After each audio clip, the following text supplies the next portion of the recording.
Sahana bhavatu sahana bhunaktu saha vidyam karavavahai tejasvinavadhitamastu ma vidvishavahai. Om Shanti Shanti Shanti.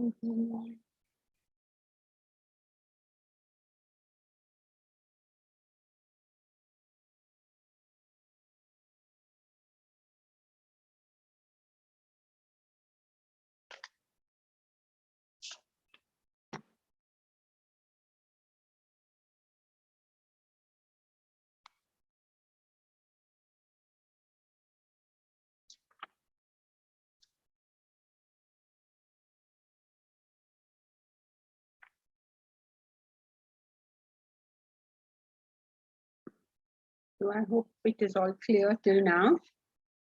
It's a nice revision. We are in this chapter, and that's really nice for everybody who is new. Also, because you get a sort of broad overview of what the subject is saying, at least in its basics. And for those who are doing BFC, the foundation course, also here's a little revision on everything we are doing, or many of the things we are doing there. So I hope it is clear that there is the self. This self is enclosed. Excuse me. The individual, you and I, are made of spirit and matter. Spirit is enclosed, as it were, because spirit cannot be enclosed. It is enclosed within 5 matter layers. Now, in different places, you will find a different description of how many matter layers. But please understand, it's all saying the same thing. That's why last time we superimposed one classification on the other so that you can see that everybody is just saying the same thing. So there's the spirit enclosed in this classification in 5 matter layers. They are known as the Panchakosha. Kosha means sheath. The use is is important for us to understand, because sheath implies layer, Covering. layers. It can be removed. Sheath implies, I couldn't hear most of you, but I hope somebody at least said Cover. sheath implies. No, wait, let me see. Do you remember? Sheath implies what? We went into big description of that. Sheath implies Layer. Doesn't touch. That is what I remember. very good, Tinky. Excellent. Sheath implies no contact. Remember, the word sheath is a covering that does not touch what it covers, like the sheath of a sword. Imagine if the sword is touched by that sheath, what will happen to the sword? Become blunt. It'll become blunt. So some things are covered in things that don't touch it. So the only part of the sword that the sheath actually touches is the scabbard, as it were, that handle. So it only touches that much. It fixes into that. Now, many years ago, when this literature was written, people actually had seen a sword. Now we have never seen a sword. So you must think of it as maybe of a knife.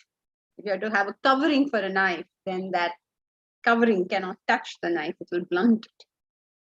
So that's an interesting usage, see, because language itself teaches us philosophy often.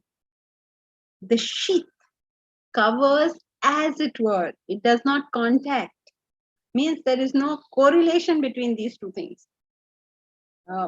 There is no, what should I say, interaction between these two things. It does not actually impact affair, touch, any word you want to use, the self. So the self is sheathed by 5 matter layers. The first one being Annamaya Kosha, which is the physical body, called so because it's made by food, it subsists because of food, and it ends up as somebody's food. Sheath number 2 is known as the Pranamaya Kosha. Prana refers to the physiological functions. There are also 5 pranas which we studied: prana, apana, dhyana, samana, and udana. In English, apana is the prana is the perceptions, means your senses that they're taking in all the time. Apana is giving out whatever is given out from your body. Sweat, whatever you give out is apana.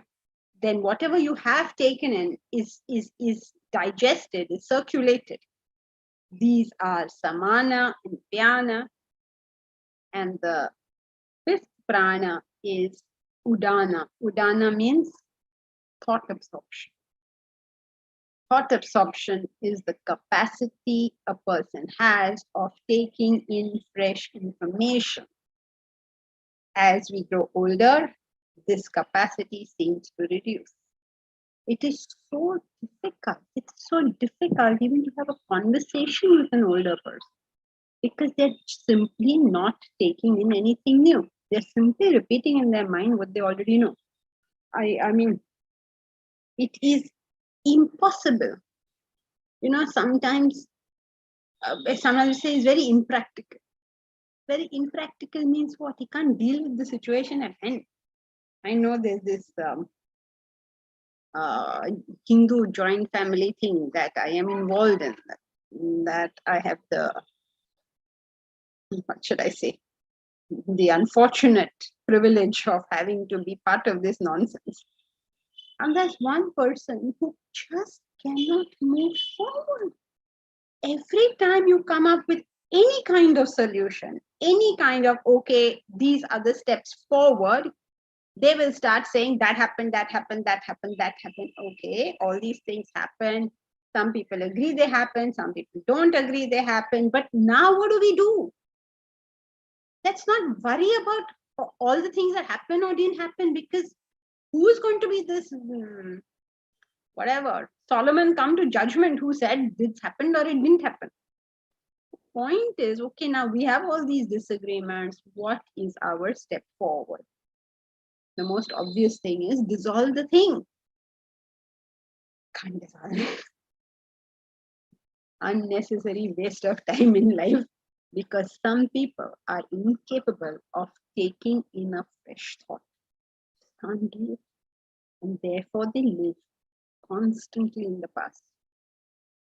Now, why this needs to be emphasized so much is, however much it happens in life, it happens very, very highly in Vedanta studies. It is an almost insurmountable barrier. People go, they listen to all sorts of things, and then some things stay, some things are retained by them, some things are not retained by them, but whatever is retained by them will be repeated verbally or in their mind ad infinitum, ad nauseam. Over again. And this is the biggest disservice to Vedanta, because then you make other people think that Vedanta ke wahi ek baat hai, because that person is repeating it over and over again. The depth of the knowledge is completely wiped out by people who have not reflected but have memorized a few things. It's a very, very sad thing. We don't, as it were, proceed in the knowledge. We don't allow its various nuances to unfold to us, because we are so sure about what we know already. So it's bad enough that it happens in the world and creates so many issues and wastes people's time. I don't mind people wasting my time. It's not bad at all. But at least waste my time by having fun. Wasting my time by all this nonsense. We can go waste time, go to the beach, relax, enjoy ourselves, and waste time. No problem wasting time. But waste time in some kind of pleasurable way, not in some kind of stupid way like this. At least have some fun and come back. So, what a waste! What a waste! A human life gone down the drain because, oh my God, oh, this happened and that happened, and you are not agreeing that this happened. Chodu ab. That is bad enough. Okay, but these people are in their lives, they do what they want, it is their choice, to each his own. But those who have come to Vedanta, and if they do that, it's a very horrible thing, because they didn't come with that intent. They came with the intent of development.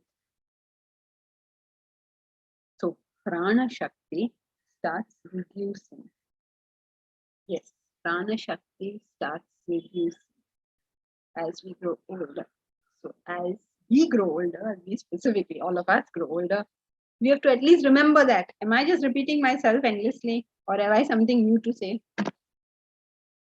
Who is that chappy? The Larry Page, right? Larry Page is his name. He says, so what did you, have you told me something I don't know?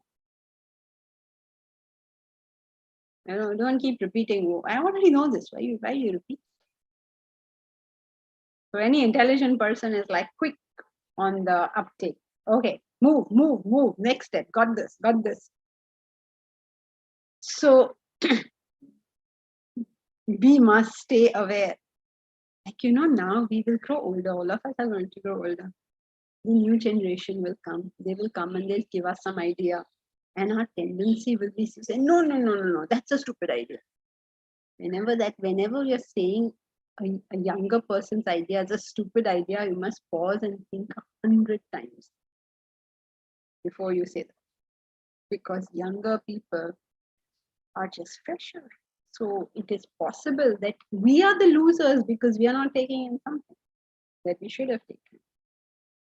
So pause. That doesn't mean everything they say is correct. But pause and think 100 times. Is it my own conditioning, or is this really a bad idea? Because they come up with all sorts of things. Even like in careers, for instance. Young people come up with strange careers and the parents say, what nonsense, you can't do this. But actually that is the career that really takes off. Because they know what's going on. They are in tune with the times. Okay, so pranas tend to deteriorate. If you're aware of this, you will be able to take preventive action so that your deterioration is very low, if at all. Right? So remember, first one, Annamaya Kosha, the food sheath. Anna means food.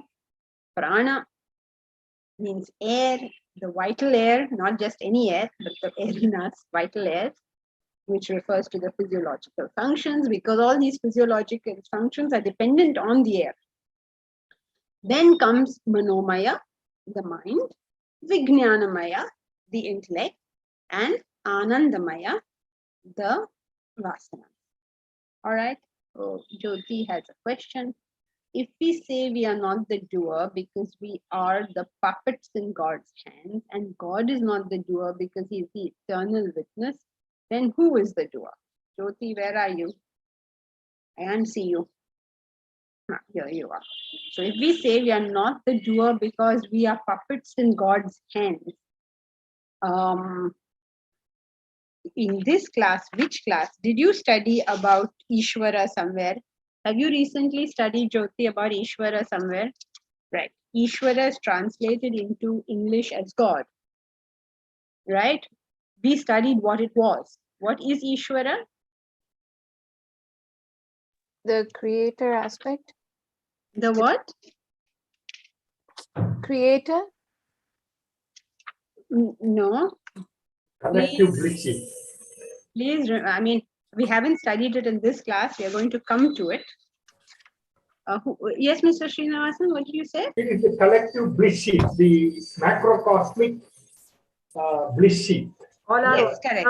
put Can together. you, Omkar, can you show that chart? It is on page 156 in my book, in VT, just a few pages down from where we are now. It is in the subtopic Waker, Dreamer, Deep Sleeper. Can you show that now? Yes, I'm trying. Yes. There is a common concept in India that everything happens Ishwaricha. Well, I've all heard this, right? Ishwaricha. Okay. So, now Omkar will show us what is that Ishwaricha that we are referring to. When you translate Ishwaricha into English, it's God's will. And then we say everything happens by the will of God. Well, yes and no. When you say it in English, will of God, it means something quite different from when you say it in Sanskrit. Now, if you look at this, here is the picture of the consciousness, the pure consciousness, the self, God, the transcendental reality, whatever you choose to call it. When it manifests through the individual's body, we call it Vishwa.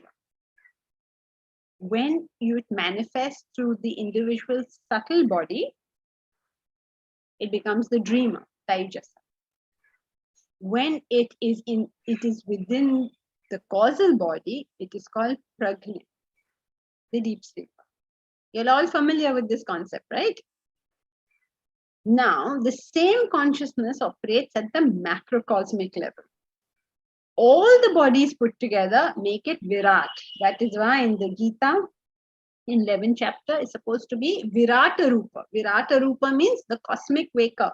That means this entire world is seen in his form. That's what the word Virat means. The cosmic waker means everybody was awake.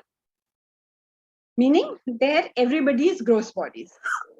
Then consciousness, when it functions through all the subtle bodies, becomes the Hiranyagarbha, the golden womb, the environment in which we stay.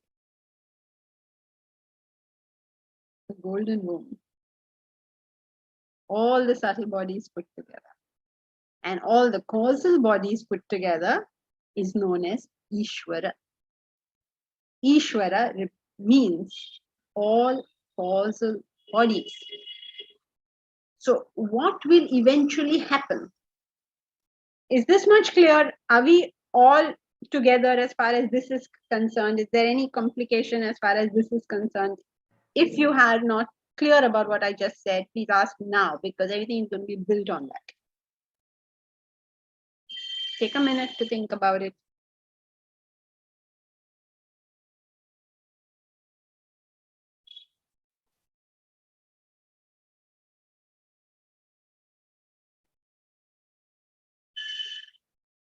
Okay, Omkar, you can remove. Where are you, Jyoti? Jyoti, that much is clear. Ishvara represents total causal bodies. Now you're saying if we are not the doer because we are puppets, yes, collective vasanas is Ishvara, correct, Varsha. If we say we are not the doer because we are puppets in God's hands, by that I think you mean in Ishvara's hands. You can do anything you want in this world. That choice is yours. But what will the result be? Will be collective vasana, everybody put together. Right? Now, suppose we say we want to start Vedanta University. Okay, it would be the greatest service we could do to mankind. So we are very enthused by this and we are working for it. Will that university finally come or not? How will you know the answer to that question? Will it ever work? It's a very big step. You don't know whether it'll ever happen. You have to start with acquiring 25 acres of land. That is 3 crores. Where is 3 crores? Please tell me how to acquire 3 lakhs. Then I will be worried about the 3 crores. So where is the 3 crores to begin with? So This sounds like a impossible thing. How are you going to do this? Where's the 3 crores? You're going from pillar to post just to get the land. After that, the whole project cost is probably 60 crores. 10 crores have just to be handed over to the government, just as a deposit with them. Okay, all this is there. Now tell me, Jyoti, if I ask you this question, will this university ever come in spite of all of us working so hard? I mean, how many, everybody here, Tinky is designing uniforms and Usha is making some PPT for a fundraiser, and Mr. Srinivasan is doing some record keeping, and I mean everyone here is doing something or the other for it. Dr. Bharti is keeping track of the courses and the rules and the regulations and the records, all sorts of stuff that because she was professor and head of department, she's the closest aligned to the university, so she's handling all of that. So many, 50, 60 people are working on it. Volunteers. I don't know how many also. I lost track of how many people are working. My question to you, Jyoti, is, will this university ever come? What's your answer? We don't know. We don't know. But in India, we don't say we don't know. We say Ishwar Ichha. Meaning, whether this will finally happen or not is not really in our hands, but is in the collective vasanas. Will humanity, will Indians want it? Because we may put up a university, there are no students, then what will we do with this university? Right? There's still no university. You got the 70 crores, you put the whole thing up, and nobody wants a degree in Vedanta. Ab hum kya kare? What can we do? And pick up people and bring them. Will this university ever come? Will it ever work? Will it last as we would like it to last for 300, 500 years? Ishwar Ichha. Ishwar Ichha. That means the collective vasanas put together will determine finally whether something happens or does not happen. People have worked so hard in their business. Yesterday I met somebody. He told me our business is in umbrellas. Or 2 साल से March to whatever September हमारा business चलता है. Just before March, COVID struck.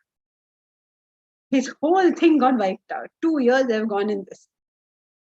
Okay, so whatever hard work this gentleman may have put in to build up this umbrella business, to get his containers from the US, from China, whatever he has done, that December or that January, he must have started planning, ordered, whatever. By March, his containers had come in, and then COVID has struck. Finished. And whether his containers came or not, I don't know, but let us say they had started. And then we said, we don't want anything from China, whatever. So in spite of all his hard work, what will actually happen? Ishwar Ichha. That's how we say it. When English-speaking people came, they converted that Ishwar into God. And that is also correct, because what is God but the universal, right? So the universal thing, whatever happens is eventually the result of the universal. When you say God's will in English, okay, then it means that God is the enlivener of all of this. God does not participate in the action. He merely enlivens all of them. Without the consciousness, neither the waker, nor the dreamer, nor the deep sleeper, or not the body, not the mind and intellect, not the vasanas, nothing can function. Isn't it?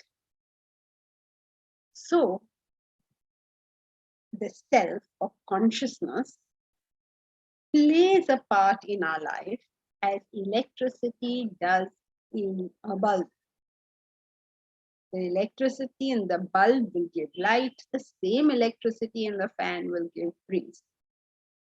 Electricity is not concerned with what is the product. Electricity is only concerned with giving the enabling power. It's enlivening. That's all it does. Right? Oh my God, your question has gone up now. Let's go back to it. So let's see. If we say we are not the doer because we are the puppets in God's hands. So puppets in God's hands has two interpretations. Number one, you take it as Ishvara. That means the result of your action is entirely based on collective vasanas. Interpretation number two, we are puppets insofar as there is an unseen hand, meaning there is a electricity behind the gadgets. Okay, so we just say, oh, we do everything. Let that electricity switch off, then you will see what happens. Just because he never switches off doesn't mean we are the power. He is still the power, right? So we are not the doers because without that, we can't do anything. All right? And God is not the doer because he is the eternal witness, correct? Electricity is not the doer because it is the eternal witness. Electricity doesn't give light. Light is the result of how the bulb functions, or breeze is the result of how the fan functions. Electricity doesn't have any connection with the breeze or the light or the internet. It doesn't have any connection with these. So neither the body, mind, intellect, nor the self are the doers. Then who is the doer? So- Jyoti is the doer. Is it right to say that the vasanas are the doer? Yeah, I just told you, Jyoti, you were asking a question before you hear the last sentence. So who is the doer? Jyoti is the doer. The individual is the doer. Okay. Usha is the doer. Milind is the doer. Anita is the doer. Manoj is the doer. Priya is the doer. Well, who is the individual? Who is Bharat? It's spirit plus matter. Very good. The combination. The combination gives forth the action. How does light come? It is the combination of electricity and the bulb. How does the breeze come? It is the combination of electricity plus the fan. How does the sound come? The combination of the of electricity and the amplifier. Is that clear? Do you remember we started this chapter with this concept? It's sometimes it's not your fault. It is, though we know it, we don't know it. This is how Vedanta works, unfortunately. I think it's, when you break the ideas, you don't look at it as a whole. You look at one idea and then you stick to that and try to make sense out of it. I think that's what happened with me. Okay. Well, But it's making sense. Thank you. The combination is the doer, is what you have to remember. Now let's see what else is here. Varsha, collective vasana, inshallah. Yes, Milan. In Islam you can say inshallah. They always say that. That will something happen? Inshallah. The will of God. So it's a reminder to the votaries of that particular religion that don't get too attached to the fruit, because what happens or doesn't happen is not 100% dependent on what you do. So please be warned. Inshallah and mashallah. Inshallah what? Inshallah and mashallah. Yes. And if it happens, mashallah, but actually we don't know whether it'll happen, so inshallah. So if it's the will of God, if he determines it, means I can do everything. Just imagine, these people who built up their businesses right up to February of 2020 and what they were anticipating and how the whole thing just flipped, gone. How did it go? Because of what we guys did. Those guys are working hard. We are sitting and doing something, and I'm gone. The whole thing was. Tomorrow we are all working hard, right? We say we want to start this university, we want to have the retreat, we want to have the 1 month residential course. Please tell me who all are coming to the residential course, by the way. 1 month residential course we are setting up. I hope you all will be enthused to go and live the life of Vedanta for 1 month. But whatever we say, what will happen? Suppose some country comes and dumps one bomb on us. What can what you are interested, I am interested, the accommodation place is interested, the hotel is interested, you're all completely keen. Somebody comes and does something, you're out. We are all out. So, inshallah. Fingers crossed in WhatsApp language. Every time you say something and you have to do this. Because we don't know what will really happen.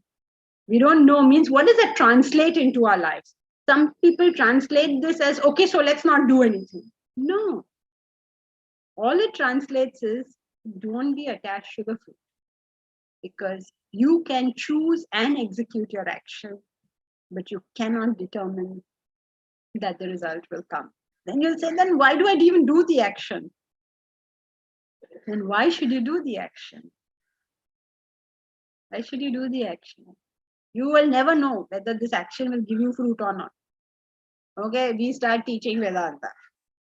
Okay, we say, oh, I want to spread Vedanta. You start teaching it. Can you ever determine whether even a single person actually takes it up? Single person, one person. There are like what, 500-600 people in the group. Even one student taken it up, he's understood what we are talking about here and feels that there's nothing more important in the world than one student. Can you determine that? Never. So then should you never teach Vedanta? Should you never speak about it? And if you don't know what's going to happen, then why bother? Why do all this? Who can answer me that? Why do it? You don't know whether you're going to get the fruit or not. You will never know that. Then why do the work? Your Right duty thing to is do. an action alone. What, Varsha? It's the right thing to do. Okay, but why should I do it? Bharat, why? Your duty lies in action alone. Okay, but why?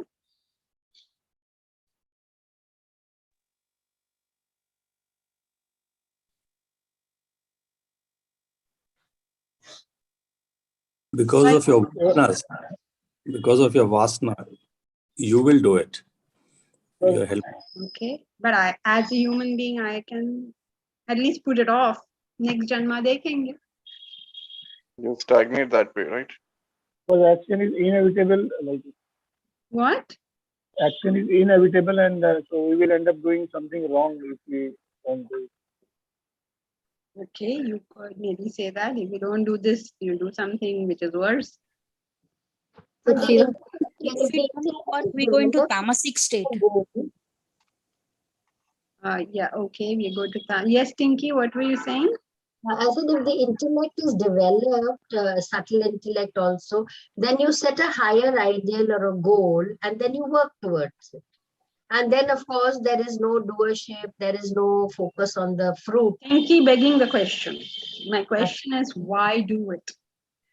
Ma'am, is it to reduce your sanchita vasanas? Because it's your desire. Purpose of life? Okay, good, Meera. Why Wherever does you a- are, it is helping you. Why does a tree yield fruit? Why does a cloud give rain? So like that, I think we have to. Yeah, but do the- why? Why should I? Why should I bother doing service for people? I don't know whether they are going to benefit. I don't know whether they are going to bother, whether they are going to benefit. I'll waste my time doing it. I'll tell you why. Because Because we had been taking too much from the nature. okay, very good. That is also a very good thing. It is our innate nature, the action. Yes, okay, but because we're humans, we can put it off. The we reason we benefit. act. Sorry? Because we benefit by this action. We move closer to the truth. For two reasons. The satisfaction of our life never comes from the result of the action. It comes from the action. Satisfaction is related to doing what according to you was the right thing to do. This is a satisfaction that money cannot buy and the world cannot steal. Because you know that you did the very best you possibly could have. So the greatest satisfaction of life lies in the performance of the action itself. Secondly, as you all have already mentioned,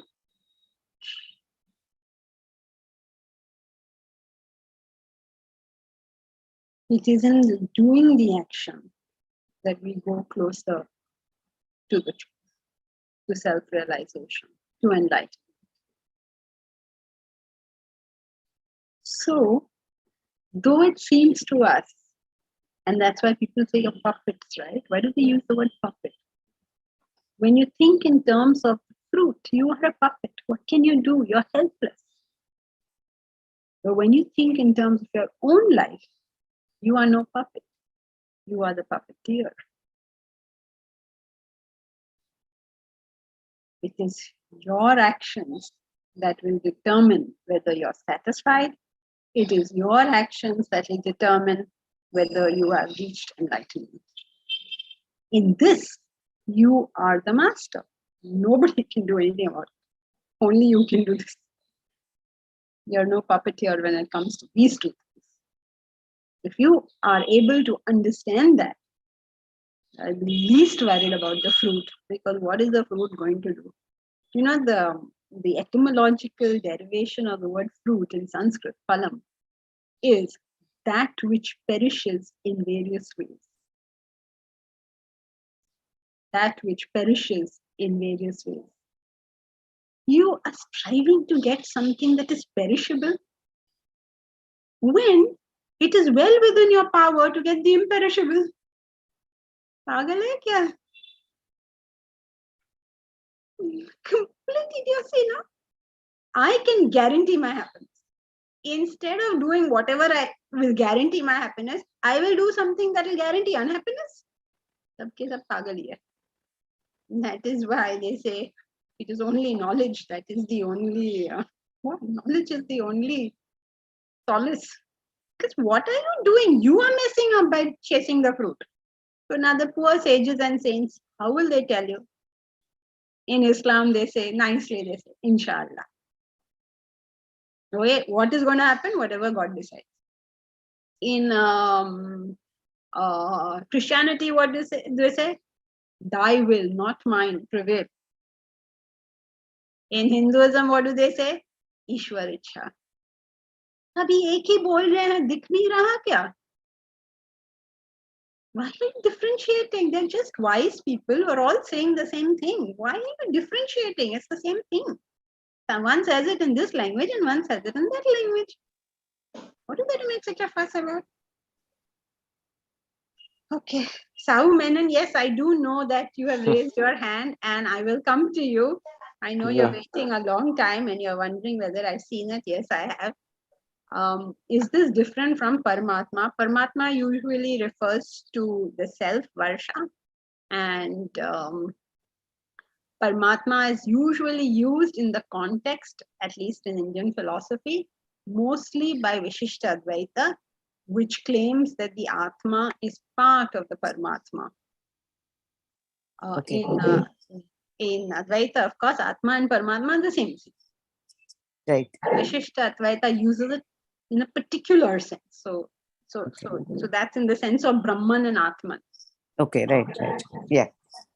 Ishvara means not only man, but other plants, animals, etc. Yes, it means everything, but human beings have greater power because we have greater consciousness. Consciousness in the sense we have choice. So yes, but it does include other animals and plants and whatever, because suppose by you're walking in the forest and the tiger eats you up, all your plants have gone into nothingness. So yes, it includes every other creature. It also includes viruses and bacteria. So when there's power surge in one area, then my TV doesn't work, in spite of my TV being fine and me pressing right switches. Yes, when the power goes away or there's a fluctuation in the power, it won't work. However, that is not part of this comparison because the self does not increase, decrease, go away, or change in any manner. No, I was thinking of with respect to collective vasanas. So in that sense, if my vasana, even if I do whatever I need to, since it's collective, it's affected by whatever happens. Yes. Yeah. Okay. So if you are a smart person, you can modulate your actions better. So now you've understood that the TV is not working because electricity has gone. You stop fiddling with those dials and call up somebody to get the electricity coming. Correct. So it doesn't mean it's out of your control. It means you have to change your actions. All right. Yes. Thank you.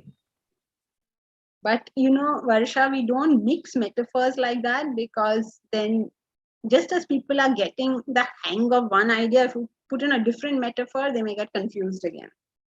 So yeah, let's try no, not to. I was just trying to understand when we say that. Yeah, understood that, but you're using the same metaphor with a different analogy. Okay, yeah, we normally use it for enlivening. So yeah, okay. LIC agent called 90 years man and said, double your money in 5 years. Old man said, I'm not buying raw banana and you are talking about 5 years. Okay, yes. Our nature is to do or to act in step towards, yes, mommy, that's a step towards realization. Priya, it's the journey, not the destination. Priya, that is begging the question, because I'm asking you, why is it the journey and not the destination? Why is the action important?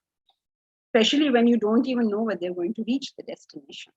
So it sounds kind of stupid. What are you taking a journey when you don't know the destination? You wouldn't do that, right? So it sounds stupid. But in life, they say so. So why? Why is that so important that we actually did the action? It is because the happiness of our life is dependent on the action we did, never on the fruit we received. So you could do maybe a very selfish action, get the fruit of that action, actually get the fruit. Like, for instance, Macbeth. Macbeth killed Duncan. He got the fruit of his action, which is he became king, but he could never find satisfaction. So it is your action that will determine your satisfaction. It is never the fruit that will determine your satisfaction. You may get the fruit and you will still not be happy. So it's always your action. It's never the fruit. So, I'm sure the reason I changed this example is because many people must have thought, oh, we may not get the fruit. No, you may get the fruit and still be unhappy. What is her name? Princess Diana wanted to marry Charles. She married him and she was miserable. You get what you want and you're still miserable. Who says that if you get what you want, you're going to be happy? It's the quality of your actions that will determine the happiness of your life, never the fruit, its presence or absence. I hope that is clear. Because now I'm going to move on to Sau Menon, who has patiently waited for us for a long, long time. No, thank you, Janki ji. When you say God one, where we are the puppeteers, we are referring to the cosmic God. And if you say God two, where we are the puppets, is it Brahman? And what is the connection between cosmic God and Brahman? Okay, I am not going to answer this God one and God two, because I can just see confusion created out of that. There is only one God. All right, firstly. Now, there is something called, you have vasanas, I have vasanas, Usha has vasanas, Milind has vasanas, Jyoti has vasanas, Arun has vasanas. We all have vasanas, right? Now we have all come to this class. Okay, these people always ask me, they tell me, how much are you going to be doing in class today, so we can put it over there on the social media that this is our topic today. And I keep saying, I am a helpless victim of Ishvara, because sometimes I just can't continue the text. I come here to do the text, you come here to do the text, but no text gets done. Why? Ishvara Ichha. That means all the vasanas put together bring forth a certain class. Neither you can determine that class, nor I can determine that class. Some people say, oh, you're such a good speaker. Some people say, you're such a terrible speaker. But actually, it's not even the individual. When you're speaking to people who are interested, they will take the knowledge from you. When you're speaking to people who are not interested, they're fast asleep. What knowledge are you supposed to give them? You can't say anything. Nothing comes out of it. Because they can't take anything. Right. So what will actually happen? They say, oh, you must call her. She's a very good speaker. They don't know what they're talking about. So what will eventually happen is the collective vasanas. This is not God. God is Brahman, the transcendental reality. The collective vasanas is known in Sanskrit as Ishvara. But it's translated into English. It's known in Sanskrit as Ishvara. Its translation into English, for lack of better word, because there is no word for this phenomenon in English. English philosophy doesn't have the concept of vasanas. There's no word for it. Now, how are you going to translate that? So somebody in his wisdom at some point, whenever they did translate it, translated it to God. Because one way people translate things into God is by everything unknown is called God. So if I ask you, do you know what's going to happen? You'll say, God knows. So everything unknown, you use the word God. Because God is unknown, so everything unknown is in his department. Right. So in that usage, it's God knows what will happen. But that doesn't literally mean that God knows what will happen. It just means we don't know what will happen. Understood. Okay. Thank you, Jan. All right. So Janki Omkar, ji. yeah, Bharat. See, Sorry collective if vasanas. Bharat, you can't accuse me, okay? Because now you're only not letting me go forward. I've been waiting since 10 o'clock, I think, for this question. Okay, go ahead. About Bodhana Shakti. So, what are the signs that one may be falling into this trap of endless repetition and how to guard against it? Good God, please tell me.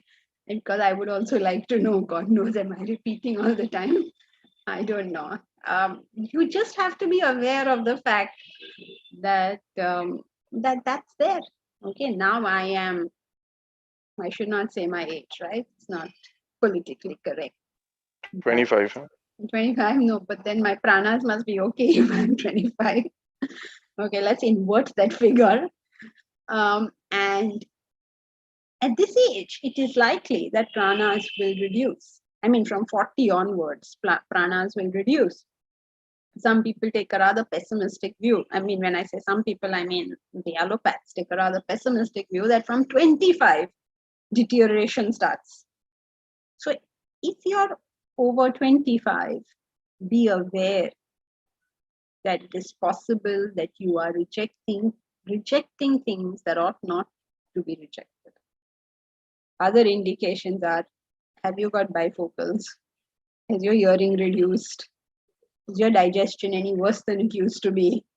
If on the physical level you're finding it so, then maybe it is so on the thought absorption level as well.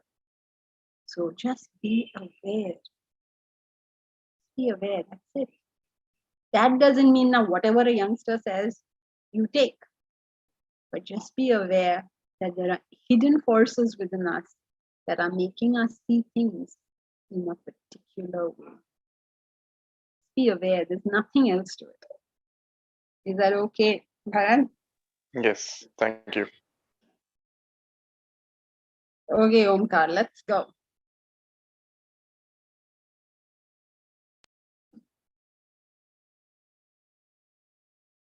Who will read this? I'll read, Janki. Please do.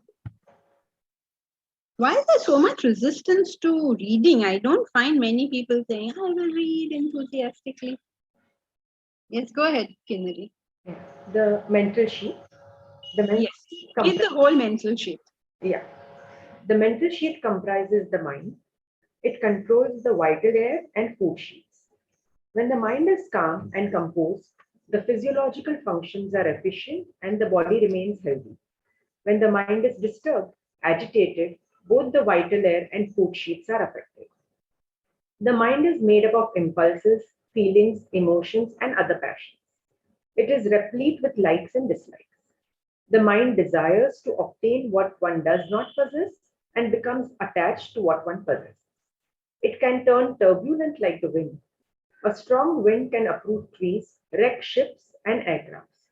So does a turbulent mind cause terrorism, genocide. The mind has another weakness. It has a natural tendency to slip into the past or future.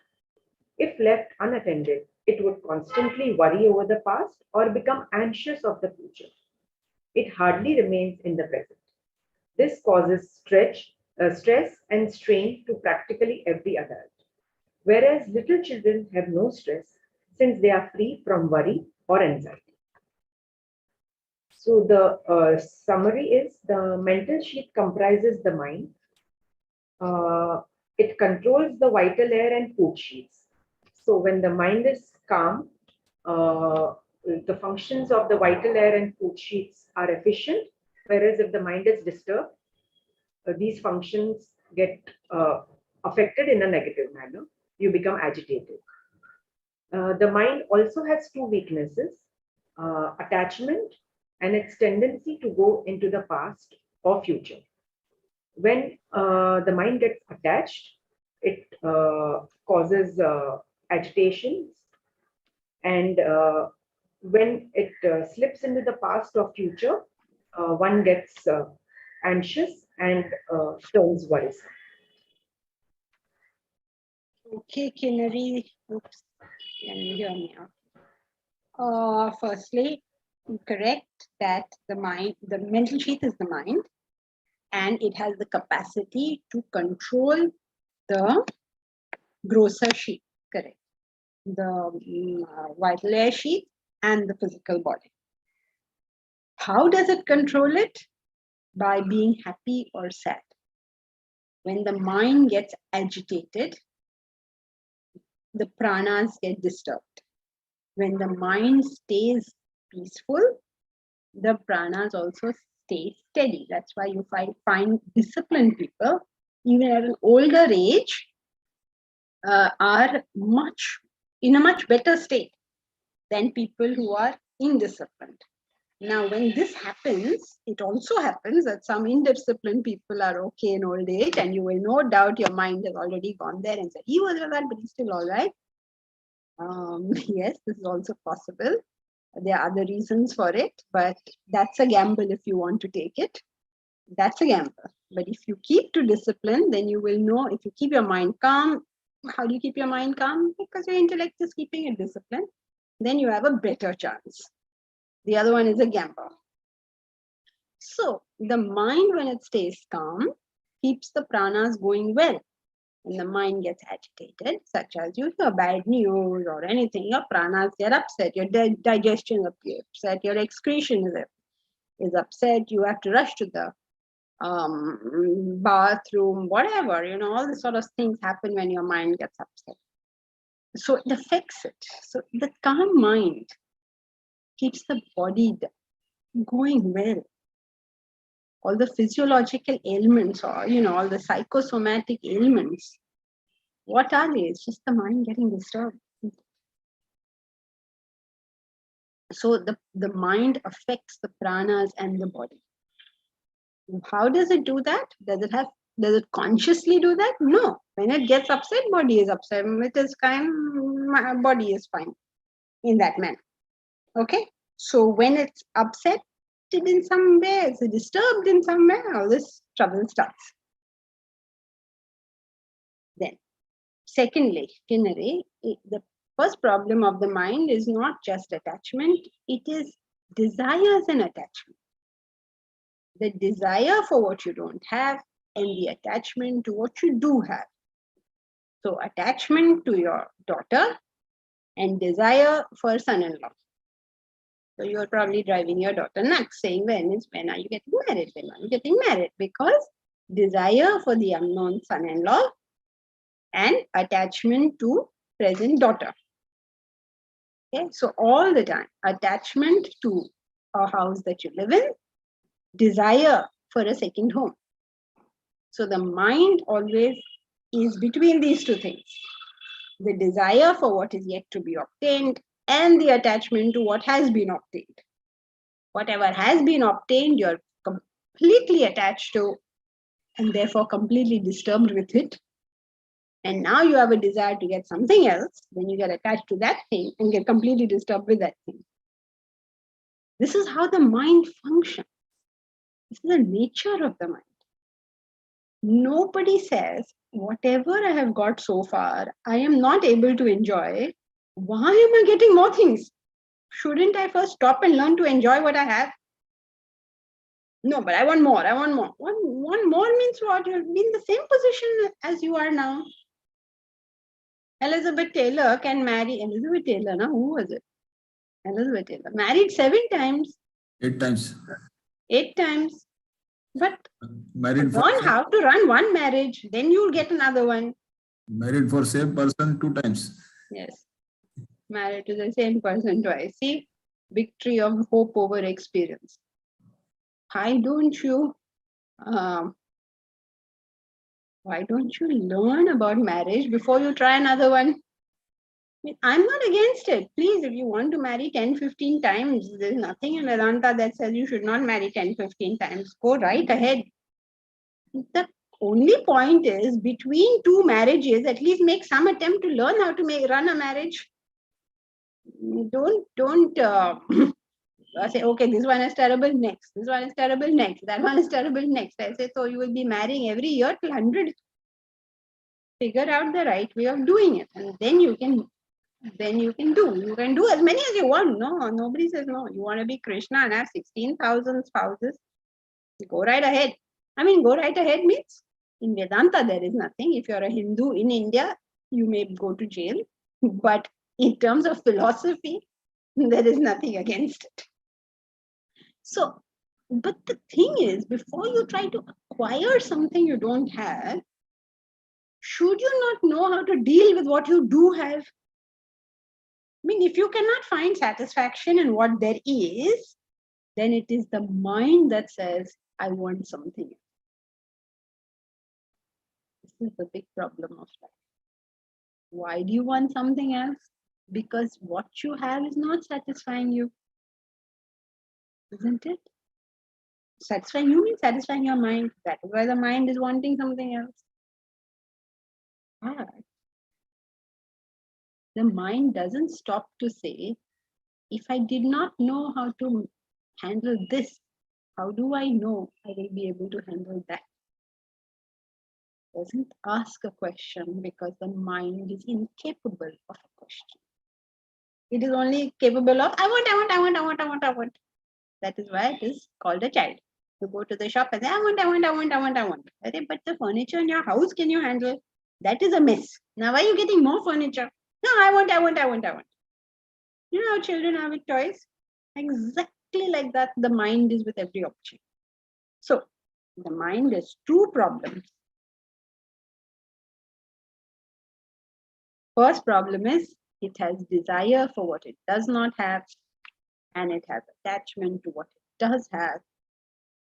Second problem of the mind is, it cannot stay in the present. It just can't do that. That is why in class, why you are asked to understand what is the flow of thought, because only if you know the flow of thought do you know that your intellect has kept your mind there.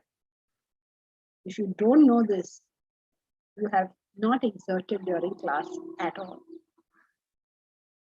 Means you just picked up 1 point from here, 1 point from there, and I don't know what khichdi was made.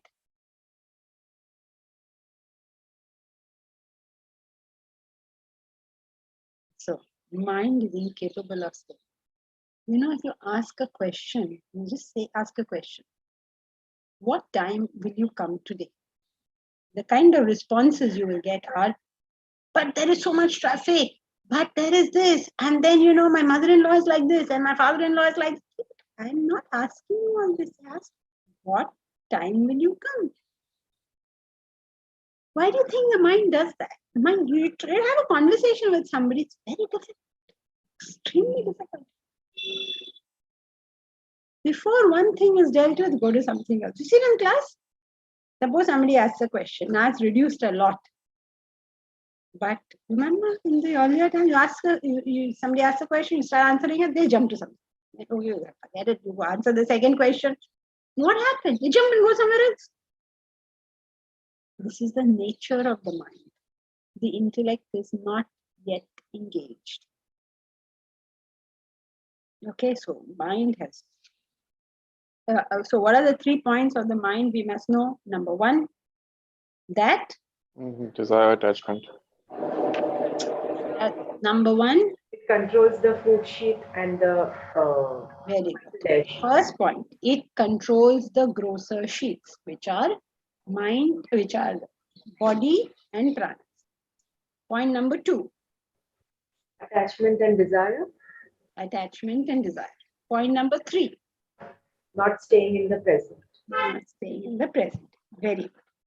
Because it doesn't stay in the present, it gets tired.